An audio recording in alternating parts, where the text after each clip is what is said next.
آج ہمارے لیے سوائے المناکی اور بے بسی کے کوئی احساس بھی جیسے جائز نہیں رہ گیا۔ ہمارے غم کا علاج نہ ہمارے اندر کے نظام میں ہے نہ باہر کے نظام میں۔ تو اس صورتحال میں جو ہے میں نے کچھ جیسے پہلے جو کنٹینشنز لکھی تھیں وہ مطلب محض ادبی ایکٹیویٹی نہیں تھی بلکہ ایک ذمہ داری سے لکھی تھی، تو آج ان میں سے کچھ میں سناتا ہوں تھوڑا تھوڑا جیسے شرح کرتے ہوئے، اور اس کے پیچھے غرض یہی ہے کہ ہم اپنی کمزوری پہچان جائیں، ہم دنیا میں کیا بن چکے ہیں وہ دیکھ لیں، اور پھر دنیا جو ہماری مخالفت پر بہت بڑی طاقتوں کے ساتھ جیسے مستعد کھڑی ہوئی ہے، وہ ہمیں کیا بنانے جا رہی ہے اس کا بھی ایک اندازہ لگانے کی کوشش کریں۔ تو اس میں میری رائے میں جو پہلی چیز ہے جو ہماری کمزوری یا کمزوریوں کی شاید ایک بڑی بنیاد ہے، وہ ہے کہ ہم پیشن اور ہائر انٹیلیکٹ یعنی بڑا دماغ اور بڑا جذبہ، ان دونوں سے محروم ہیں، اور صرف محرومی ہی نہیں ہے بلکہ ہم نے ان دونوں کمیوں کو اپنے طور پہ جس طرح پورا کیا ہے وہ بہت غیر انسانی ہے، وہ بہت جیسے نادانوں والی ہٹ کی طرح ہے جس کا نتیجہ فلسطین میں بھگتا جا رہا ہے۔ میں ذمہ داری سے تو بات کی بات ہے، میں اپنے تجربے سے یہ کہہ سکتا ہوں کہ دل کا پیشن اور ذہن کی بلندی، جذبے کی حرارت اور دماغ میں روشنی، اگر یہ ایک دوسرے سے معاونت میں رہیں تو نہ فرد کو کوئی شکست دے سکتا ہے، نہ قوم کو کوئی جھکا سکتا ہے، اور نہ اس قوم کے ورلڈ ویو کو کوئی چھیڑ سکتا ہے، کوئی چیلنج کر سکتا ہے، کیونکہ وہ اپنے تمام نظریات کے ساتھ ایک قلبی طمانینت اور فلفلمنٹ رکھتے ہوئے ان نظریات کے عملی اور انسانی تقاضوں کو بھی باقی دنیا کے لیے پورا کرنے کو اپنی ذمہ داری بنائے رکھتی ہے۔ یعنی اس کا جذبہ مثال کے طور پہ اس کے دین کی وجہ سے ہے، اس کے تصور زندگی کی وجہ سے ہے، اور اس کا ذہن جو ہے اس جذبے کا جو اظہار اس ذہن سے مشورہ لے کر، ذہن سے تصدیق اور تائید پا کر جس طرح باہر کی دنیا میں ہوتا ہے، وہ اس میں انسانیت غالب ہے۔ تو ایسی قومیں اپنے کاموں سے انسانیت کو محفوظ رکھتی ہیں بلکہ حالت فرحت میں رکھتی ہیں، اور اپنے باطن کو بھی اپنے اس نظریے سے جو انہیں انسانیت کے لیے کام کرنے پر گویا معمور اور مائل رکھتا ہے، اس نظریے کو بھی اپنے پیشن کی شکل دے کر اس کی حرارت میں کبھی کمی نہیں آنے دیتی۔ تو یہ جو دو چیزیں ہیں، یہی کسی بھی قوم کو، وہ چاہے مسلمان ہو یا کوئی اور ہو، یہ دو چیزیں اپنی پازیٹیوٹی کے ساتھ یہ تاریخ پر بھی غالب رکھتی ہیں، انسانوں کا محافظ بنائے رکھتی ہیں، دنیا کے لیے رحمت کا سبب جو ہے وہ حالت ثبوت میں رکھتی ہیں کہ یہ دنیا کے لیے رحمت کا سبب ہے۔ اور پھر ایک بہت بنیادی بات یہ کہ طاقت کا تصور انسانی اور اخلاقی رہ جاتا ہے، یعنی پیشن اور ذہن، ان کی ہم آہنگی سے قوموں میں طاقت ایک مختلف سانچے سے ڈھل کے نکلتی ہے، اور وہ سانچہ اخلاقی ہوتا ہے، وہ سانچہ ہیومنسٹک ہوتا ہے، وہ سانچہ پروڈکٹیو اور تعمیری ہوتا ہے۔ تو اگر اس پہلو سے ہم دیکھیں قومی اسکیل پر، یعنی قوموں کی بقا کی اس انتہائی بڑی شرط کی روشنی میں اگر ہم دیکھیں تو اس میں بھی شرمندگی ہوتی ہے۔ اور اگر ہم چلو اجتماعی سطح پر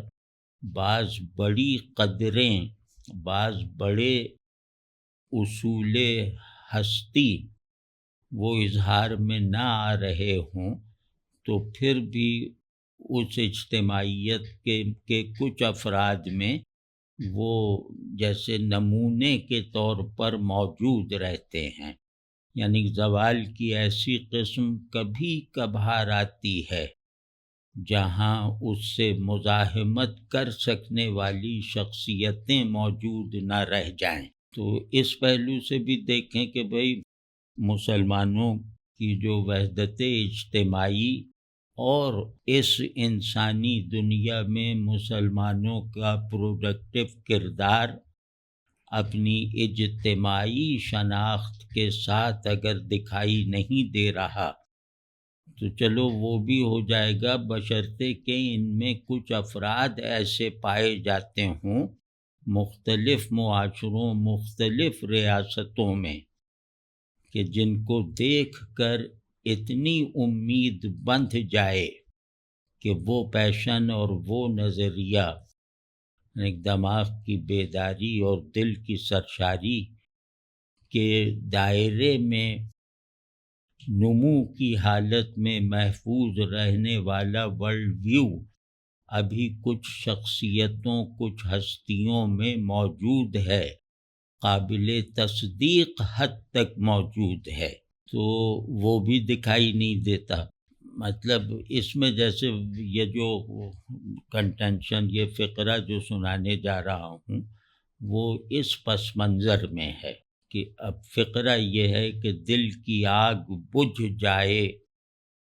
تو ذہن میں دھواں بھر جاتا ہے۔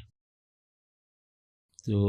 دل جو ہے وہ ذہن کو حرارت پہنچاتا ہے، ذہن اس حرارت کو زندگی کے مختلف پرنسپلز کی تعمیر میں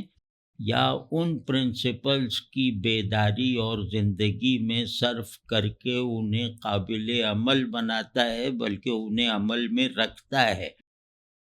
تو اگر یہ جو بنیادی چیز ہے دل، اس کی آگ جو بجھ جائے، اس کی حرارت ٹھنڈی پڑ جائے، تو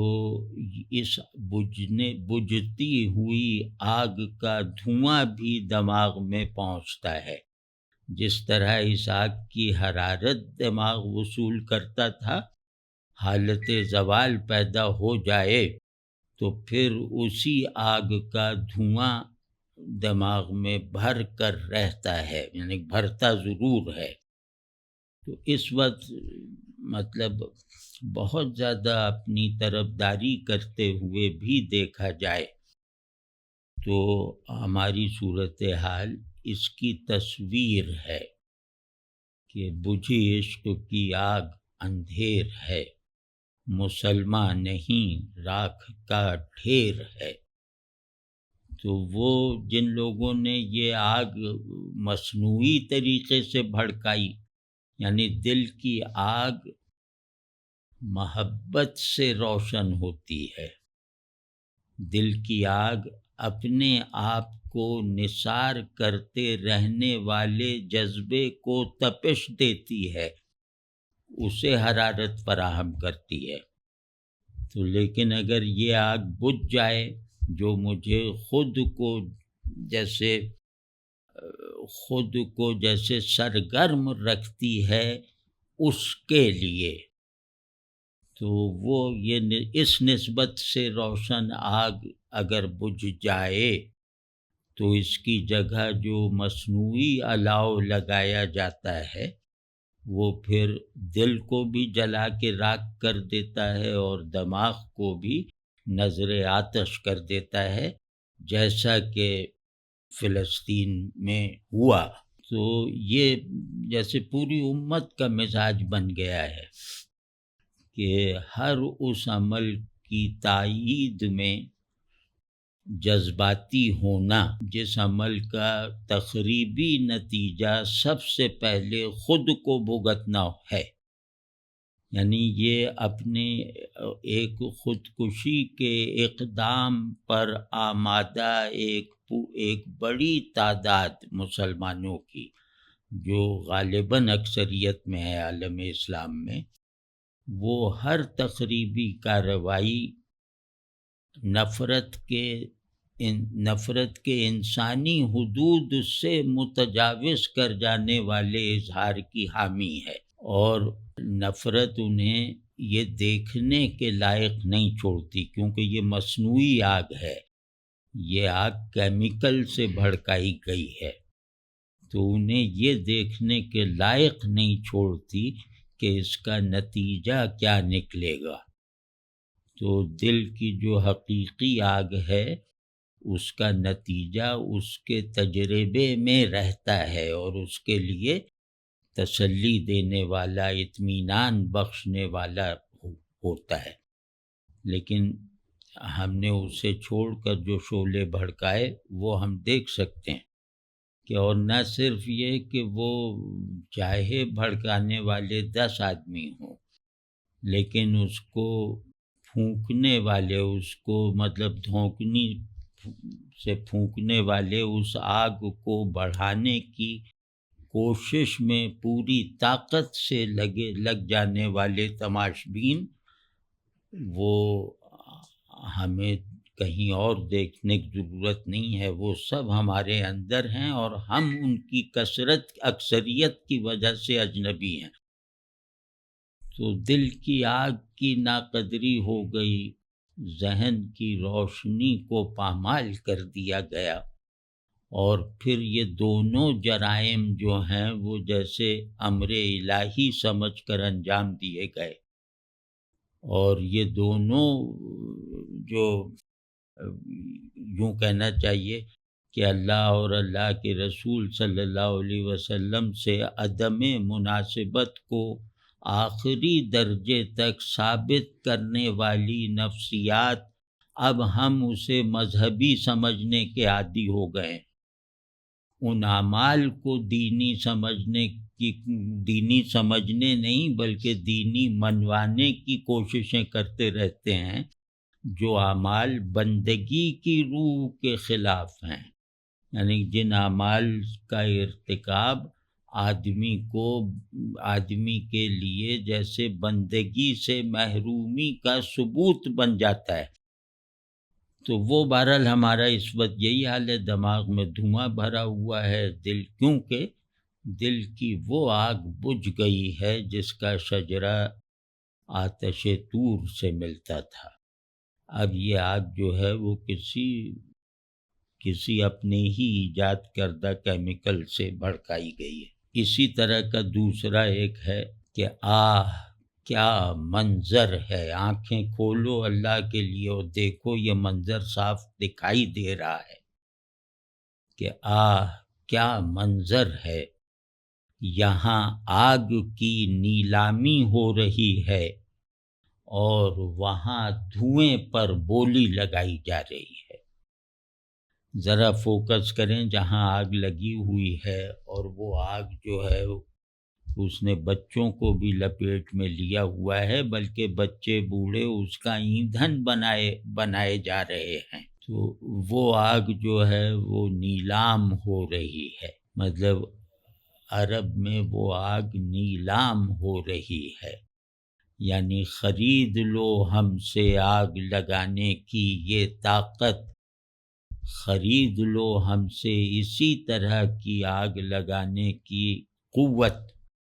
خرید لو ہم سے یہی آتش زنی کا سامان، آ جاؤ ہماری حفاظت میں۔ تو وہاں جو ہے آس پاس آگ کی نیلامی ہو رہی ہے، اور وہاں یعنی جو لوگ آگ کی نیلامی کر رہے ہیں وہ اس آگ سے اٹھ کر پھیل جانے والے دھوئیں کو بھی ضائع نہیں جانے دے رہے، اسے بھی اپنے فائدے میں استعمال کر رہے ہیں اور اس پر بھی بولی لگا رہے ہیں، اس پر بھی بولی لگوا رہے ہیں۔ آگ یہاں نیلام ہو رہی ہے عربوں میں، اور دھوئیں پر بولی لگائی جا رہی ہے مغرب میں۔ مطلب یہ کہ کتنا بولیں، جو آدمی چاہے اس کو دیکھ سکتا ہے کہ فلسطین میں آتش زنی سے اب گویا آگ لگا سکنا، اور ایسی آگ جو انسانوں کو، بچوں، بوڑھوں، عورتوں کو اپنا ایندھن بناتی ہے، وہ آگ لگانے کی اسکل پیدا کر لینا کسی اندیشے کے بغیر، بس صرف ایک شرط ہے کہ جس نے یہ آگ لگانے کا کارنامہ انجام دیا ہے اس کے حلقے سے نہ نکلنا، یعنی اس کے ساتھ دھوکہ نہ کرنا، ورنہ وہ کچھ اور طرح کی بھی آگ لگا سکتا ہے۔ تو آگ سے بچنا ہے تو آگ لگانے والے کی پناہ میں رہنا ہے۔ یہ آگ لگانے والے نے بھی اعلان کر رکھا ہے، اور جو لوگ آگ سے بچنا چاہتے ہیں اور اسی سے منسوب رہنا چاہتے ہیں، انہوں نے اپنا سارا حفاظتی انتظام انہی آتش زنوں کو دے دیا ہے یا دینے جا رہے ہیں، اور یہ یہاں ہو رہا ہے، اور وہاں مڈل ایسٹ وغیرہ کو اپنے لیے زیادہ سے زیادہ مفید بنائے رکھنے کی خاطر دھواں بھی بک رہا ہے۔ اسی طرح ایک جملہ ہے کہ جو معاشرے جینے کے تقاضے پورے نہیں کرتے، جو معاشرے جینے کے تقاضے پورے نہیں کرتے، انہیں مرنے سے کون بچا سکتا ہے؟ کہاں جینے کے تقاضے پورے ہو رہے ہیں؟ جینا دو پولز سے کو ہم آہنگ رکھنے کا عمل ہے، میرا دین اور میری دنیا، یا میرا وطن یا میں خود۔ تو آدمی ان دونوں کے بیچ میں سوئنگ کرتا ہے اور اس حرکت کو جینے کا عنوان دیتا ہے، اور اس حرکت میں اگر وقفہ آ جائے تو پھر یہ حرکت کسی اور رخ پہ جاری ہو جاتی ہے، اور اس وقت اس حرکت کا شکار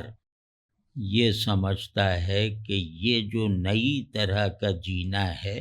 یہ زیادہ مزیدار ہے، اس میں کم سے کم ذمہ داری ہے، یہ خود ہی مجھے گھمائے پھر رہا ہے، مجھے ہاتھ پاؤں چلانے کی ضرورت نہیں پڑ رہی، مجھے کسی ڈائریکشن میں محدود رہنے کی پابندی نہیں ہے۔ یہ ہے جینے کا تقاضا پورا نہ کرنا۔ جینا ایک عمل ہے، اس کے دو تقاضے ہوتے ہیں، ایک اس کے اندر سے اٹھتا ہے اور ایک باہر سے آتا ہے۔ اندر سے اٹھتا ہے انسان بن کر جیو، اور باہر سے آتا ہے مسلمان کی طرح جیو۔ انسان بن کے جیو تاکہ دنیا راحت کی جگہ، عافیت کی جگہ بنے، مسلمان بن کر جیو تاکہ آخرت جو ہے وہ اللہ کی خوشنودی کا گھر بنے، اللہ کی خوشنودی کے حصول کا دروازہ تم پر کھلے۔ تو یہ فرد پر نہیں ہے، معاشروں پر بھی ہیں۔ تو اگر معاشرہ انسانی اقدار سے خود کو اپنی پسند سے، اپنے اختیار سے دور کر چکا ہے اور اس عمل پر فخر کرتا ہے کہ دیکھو میں نے انسان کی مسلمہ اقدار کو رد کر دیا ہے اپنے فلاں تصور، اپنے فلاں دینی فریضے کی وجہ سے، تو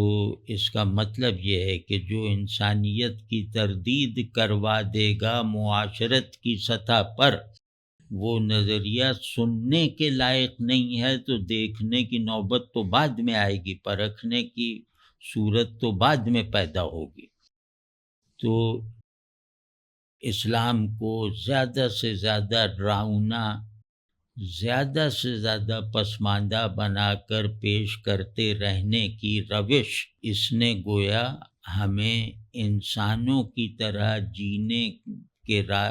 جینے کے لائق نہ چھوڑا، اور اب ہمیں یوں لگتا ہے کہ انسانی اخلاق پر رہتے ہوئے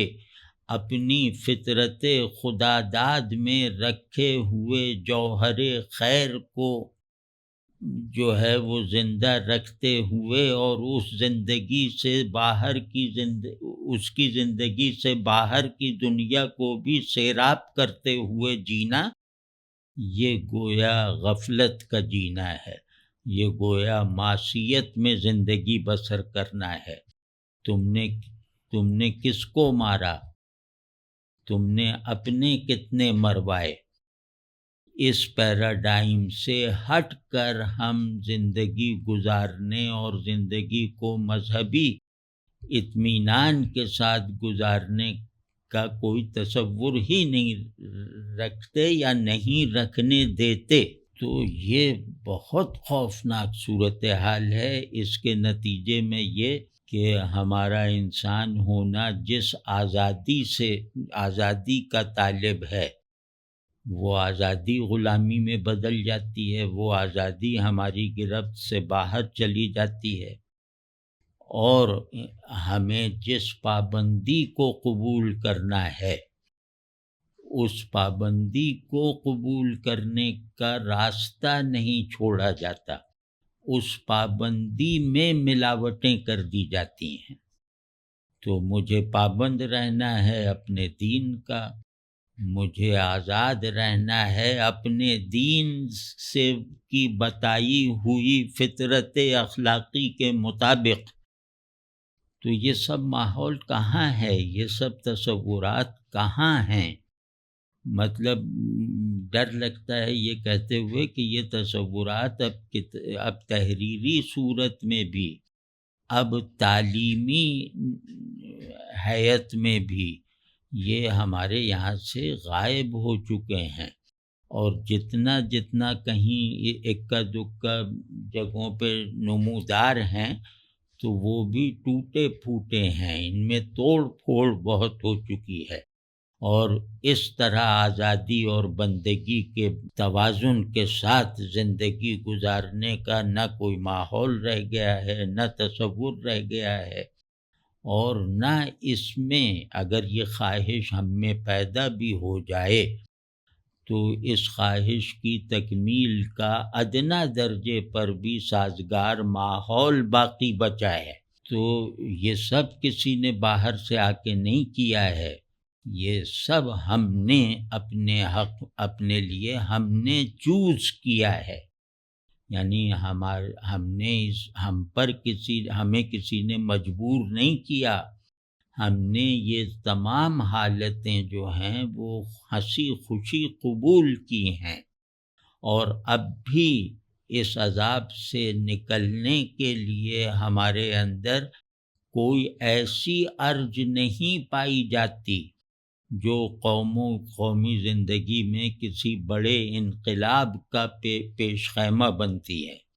بلکہ اب بھی ہم جیسے دلدل میں دھنستے جا رہے ہیں، موتیوں کی امید میں۔ آدمیوں میں جو سب سے گہری طلب ہوتی ہے وہ اپنی مطلوب تک پہنچنے پر مجبور کیے رکھتی ہے،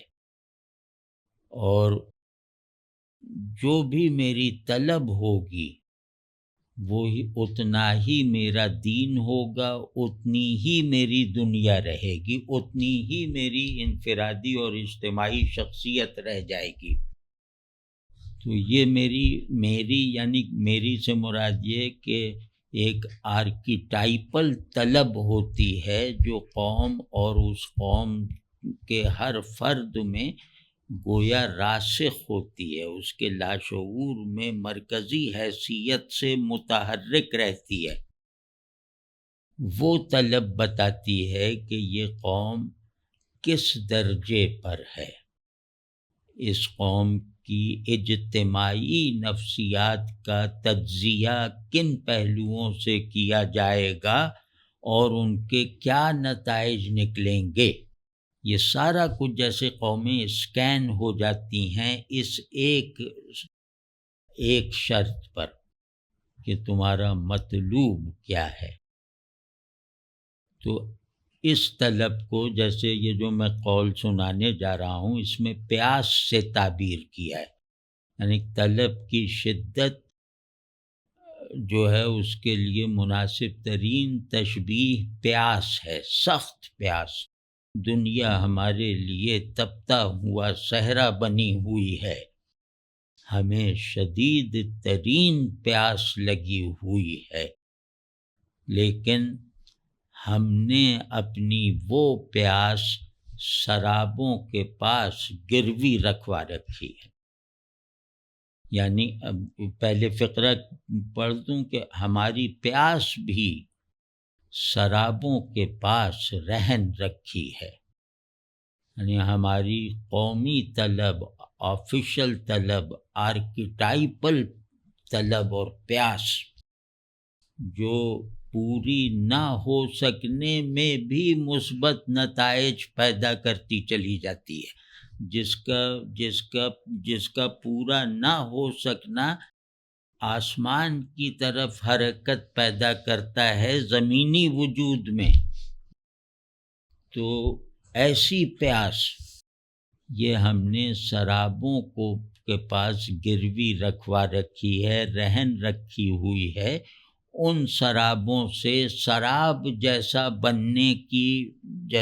بننے کا سامان لے کر ہم نے اپنی پیاس شراب کو دے دی تاکہ ہم بھی ایک اپنے طور پہ شراب بن کے رہیں کہ لوگ ہمیں دور سے دریا سمجھیں۔ تو اور پھر جو ہمارے مذہبی تصورات ہیں مستقبل کے بارے میں، جو ہماری مائتھالوجی ہے اینڈ آف ٹائم کے بارے میں، یہ سب کچھ نہیں کافی یہ بتانے کے لیے کہ جسے نہیں آنا اس کے لیے ہم نے اپنی تمام تاریخی ذمہ داریاں معطل کر رکھی ہیں۔ کسی ایک واقعے کے انتظار میں ہم تاریخ سے لا تعلقی اختیار کیے ہوئے اس کے ویران کناروں پر بیٹھے ہوئے ہیں۔ تو اس کو بھی دیکھیں کہ ہماری پیاس بھی شرابوں کے پاس رہن رکھی ہوئی ہے۔ ایک لفظ بہت مقبول ہے اور وہ لفظ عموماً دوسروں کو شرمندہ کرنے کے لیے بولا جاتا ہے۔ وہ لفظ جیسے درندگی کو فضیلت بنانے کا گویا ایک ٹول بن کر رہ گیا ہے، وہ لفظ ہے غیرت، کہ مسلمان کی غیرت یہ ہوتی ہے، وہ ہوتی ہے، وہ غیرت کے بس ٹوٹ پڑو، مار دو، جلا دو، اور اس کو گرا دو، اس کو مسمار کر دو، اس سے قطع تعلق کر دو، اس کی گردن اڑا دو۔ مطلب وہ جارحانہ جذبات پر اکسانے والی ایک حیوانی سی جبلت جسے ہم نے غیرت کا عنوان دے رکھا ہے۔ غیرت کا اس کے علاوہ، یعنی کہ غیرت کا ڈسٹرکٹیو پہلو جو ہے وہی اب غیرت کے تمام مفاہیم پر حاوی آ چکا ہے، حتیٰ کہ وہ لوگ بھی غیرت کو اسی تخریبی مفہوم میں لینے لگے ہیں جو اس طرح کی غیرت سے اللہ کے فضل سے ابھی تک محفوظ ہیں۔ اس پر جیسے ایک بات عرض کی کہ خدا کے لیے غیرت ہی کو سمجھ لو۔ غیرت کہتے ہیں اپنے سلسلے میں پوری طرح الرٹ رہنا، اپنی حفاظت کے لیے پوری طرح چوکس رہنا کہ میرے وجود کی تعمیر کرنے والے دینی، اخلاقی اور روحانی عناصر میں سے ایک چیز بھی کم نہ ہونے پائے۔ یہ غیرت ہے۔ غیرت وفاداری کو کہتے ہیں، جو عاجزی کے ساتھ ہو، جو حیا کے ساتھ ہو۔ تو لیکن اس طرح کی قبائلی غیرت ہی سے چلو اگر ہم پوری طرح مانوس ہو گئے ہیں تو غیرت کے قبائلی ورژن کو بھی مثبت معنی میں ہم برت سکتے ہیں، اور وہ برتاؤ کہیں نہیں دکھائی دیتا۔ وہ یہ ہے، فقرہ پڑھتا ہوں کہ غیرت یہ ہے کہ آدمی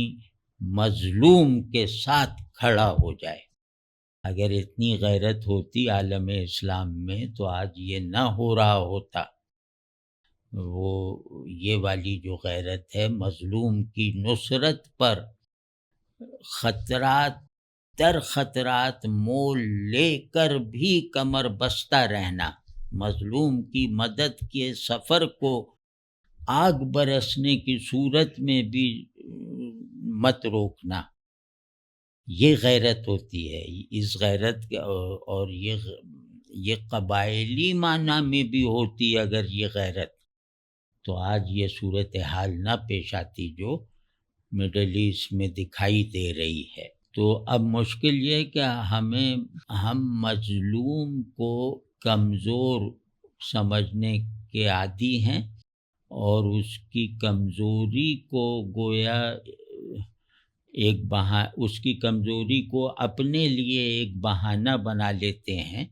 کہ یہ ڈرپوک ہے، یہ اس سے پٹ گیا، یہ اس سے زیر ہو گیا، تو ہم اس کی مدد کیوں کریں، یہ خود نمٹے۔ یعنی مظلومی کو بھی اس کے بالکل اخلاقی طور پر مسلمہ معنی میں ہم لینے کے قائل ہی نہیں رہ گئے۔ ہمارے یہاں ہر مظلومی ظالم بننے کی دعوت ہے۔ تو اب ایسی صورت میں غیرت، حمیت، ظلم، ظالم، مظلوم، یہ تمام الفاظ جو ہیں وہ گویا خالی کروا لیے گئے ہیں، اور ان میں متضاد مفاہیم بھر دیے گئے ہیں۔ ہمیں ہر تنقید بری لگتی ہے، ہمیں اپنی رائے کے خلاف کوئی بھی رائے پہلے ہی ادراک میں بری لگنے لگتی ہے، اور یہاں تک کہ وہ قابل نفرت ہو جاتی ہے۔ یہ عام منظر ہے یہاں بھی، پاکستان میں بھی اور جگہوں پہ بھی۔ تو یہاں مطلب کسی کی رائے، چاہے وہ سیاسی ہو یا مذہبی ہو، کسی کی رائے پر اگر آپ اختلافی رائے زنی کریں گے تو وہ دشمنی کی دعوت دیں گے، اپنی عزت داؤ پر لگائیں گے، اور اس کے اندر کے حیوان کو، گویا وہ ایک حیوان کا پنجرہ ہے اس کا وجود، آپ اس پنجرے کو گویا کھول دیں گے اپنے لیے کہ آئے اور مجھے کھا جائے۔ تو کوئی بھی ہو، مطلب پاکستان کی حد تک میں دیکھتا ہوں کہ ہر سیاسی جماعت الا ماشاء اللہ، ہر سیاسی جماعت نے اپنے لیے ایسی جو ہے وہ ایک حیوانی عصبیت پیدا کر رکھی ہے۔ ہر سیاسی جماعت الا ماشاء اللہ، ہر سیاسی جماعت کا لیڈر وہ اپنے ویسے ہی حقوق انسیڈ حالت میں اپنے کارکنوں سے منوا لیتا ہے جیسے حقوق نبی کے اپنے امتیوں پر ہوتے ہیں۔ تو یہ لوگ کچھ کریں گے تو، اور ذرا بھی آپ نے اس میں کوئی رخنہ ڈالنے کی کوشش کی، کچھ سمجھانے کی کوشش کی کہ یار یہ شخصیت پرستی ہے، اور سیاست کون سا، سیاست فٹ بال کا ایک گیم ہے، اس کو کھیلتے رہو، اس میں ان لوگوں کی باتوں میں نہ ہو، جسے ووٹ دینا ہے دے کر اس سے فارغ ہو جایا کرو۔ تو آپ گویا مطلب بہت ہی نشان عبرت بنا دیے جائیں گے، یا آپ کو بالکل نشان عبرت بنانے کی ہر ممکن کوشش کئی ہفتوں تک کی جاتی رہے گی۔ تو ایسے ماحول میں کسی بھی طرح کی قومی امید اور انسانی بہتری کے وہم کی بھی گنجائش نہیں رہ جاتی۔ تو اب اس کے لیے جیسے یہ عرض کیا تھا کہ شخصیت پرستی کے کلچر میں جمہوریت بھی دھوکہ ہے اور جمہوریت کی مخالفت بھی۔ اس کو اگر کسی کو دیکھنا ہو تو وہ ہندوستان چلا جائے یا وہاں دیکھ لے، لیکن ہم تو اس وقت مسلمانوں کا نوحہ پڑھ رہے ہیں، تو پاکستان آ کے دیکھ لے۔ بہرحال پھر پڑھ رہا ہوں، شخصیت پرستی کے کلچر میں جمہوریت بھی دھوکہ ہے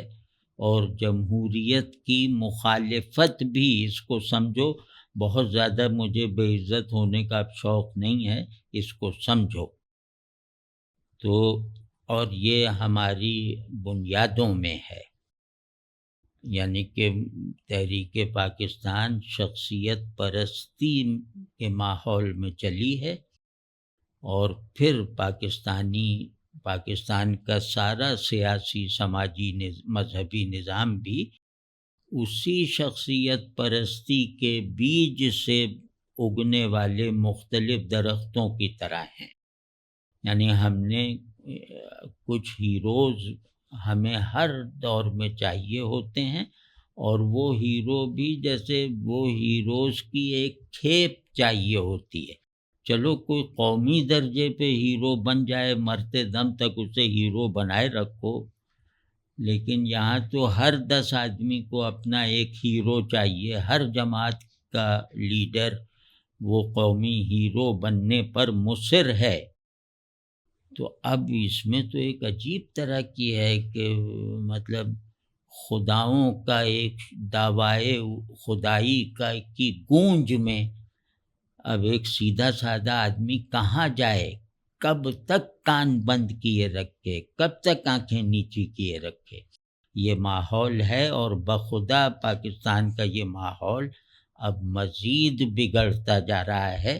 کیونکہ اب ایک نئی شخصیت کا اضافہ ہو گیا ہے۔ اب وہ نئی شخصیت اور ایک فوری ذرا سا محبوس شخصیت، یعنی ایک جیلر شخصیت ہے، ایک قیدی شخصیت ہے۔ یہ دونوں اب شخصیت پرستی کے کلچر کو